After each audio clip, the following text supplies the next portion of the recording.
মধ্যপ্রাচ্যে যুদ্ধের ঘনঘটা, ঠিক এমন সময় যুক্তরাষ্ট্রের একটি গোপন অস্ত্র ভাবাচ্ছে সামরিক বিশ্লেষকদের। যুক্তরাষ্ট্রের silent killer GBU-57 bunker blaster বোমা। একটি মাত্র বোমা ইরানের দুর্ভেদ্য ফোর্ডো পারমাণবিক কেন্দ্রকে মাটির সাথে মিশিয়ে দিতে পারে। এই বিধ্বংসী অস্ত্র মোড় ঘুরিয়ে দিতে পারে ইরান ইসরায়েল যুদ্ধের। পাহাড়ের নিচে কংক্রিট আর ইস্পাতের আবরণে ঘেরা ইরানের গর্ব ফোর্ডো পারমাণবিক কেন্দ্র। কড়া সুরক্ষায় ঘেরা মাটির 90 মিটার গভীরে থাকা এই স্থাপনায় তৈরি হয় ইউরেনিয়াম। তবে সাধারণ বোমায় দুর্ভেদ্য এই পারমাণবিক কেন্দ্রের ক্ষতি করা সম্ভব নয়, যে কারণে ইসরায়েলের একের পর এক হামলার পরও এখনও অক্ষত ফোর্ডো পারমাণবিক কেন্দ্র। তবে যুক্তরাষ্ট্রের হাতে রয়েছে এমন এক অস্ত্র যা বদলে দিতে পারে পুরো যুদ্ধের সমীকরণ। এই অস্ত্রের নাম GBU-57 ম্যাসিভ অর্ডিন্যান্স পেনেট্রেটর বম্ব। 13,000 কিলোগ্রামের বেশি ওজনের এই দৈত্যাকার বোমা পৃথিবীর সবচেয়ে শক্তিশালী বাংকার বাস্টার। এটি বিস্ফোরণ ঘটাতে পারে মাটির 60 মিটার গভীরে, পাহাড় ভেদ করে পারমাণবিক কেন্দ্রের সবচেয়ে সুরক্ষিত স্থানে ঢুকে বিস্ফোরণ ঘটাতে পারে এই সাইলেন্ট কিলার।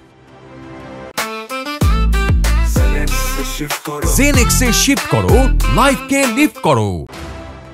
ইসরায়েলের হাতে যেসব বোমা আছে তা ফোর্ডো কেন্দ্রের গভীরে যেতে পারে না, কিন্তু যুক্তরাষ্ট্র এই বাংকার বাস্টার বোমা ব্যবহার করলে মাটির সাথে মিশে যাবে ইরানের পরমাণু স্বপ্ন।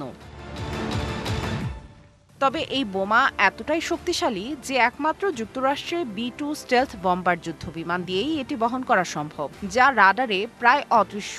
অর্থাৎ ইরানের প্রতিরক্ষা ব্যবস্থা কিছু বুঝে ওঠার আগেই তার বুকে নেমে আসবে এই ভয়ঙ্কর বোমা। ইসরায়েল দীর্ঘদিন ধরেই যুক্তরাষ্ট্রকে চাপ দিচ্ছে GBU-57 সরবরাহের জন্য। সংঘাত যেদিকে যাচ্ছে, বিশ্ব রাজনীতিতে শঙ্কা দেখা দিয়েছে যুক্তরাষ্ট্র কি সত্যিই এই বোমা ব্যবহার করবে। তবে হোয়াইট হাউস এখনও সিদ্ধান্ত নেয়নি, কারণ এর ফলাফল হতে পারে ভয়াবহ। ফোর্ডো পারমাণবিক কেন্দ্রে এই বোমা ফেললে তেজস্ক্রিয় পদার্থ ছড়িয়ে পড়তে পারে পুরো অঞ্চলে, আর যুক্তরাষ্ট্র এমনটা করলে আঞ্চলিক যুদ্ধ ছড়িয়ে পড়তে পারে। বিশ্বজুড়ে দেখা দেবে কূটনৈতিক সংকট। যুক্তরাষ্ট্র এই অস্ত্র সরাসরি ইসরায়েলকে দেয়নি, তবে সংঘাত তীব্র হলে GBU-57 ব্যবহারের পথ খুলে যেতে পারে বলে মত আন্তর্জাতিক বিশ্লেষকদের। এই বোমা ব্যবহার করলে শুধু ইরানের জন্য নয়, গোটা বিশ্বের জন্যই যুদ্ধের এক নতুন সূচনা হওয়ার শঙ্কা তৈরি হয়েছে। সামিয়া জান্নাহ, DBC নিউজ ডেস্ক।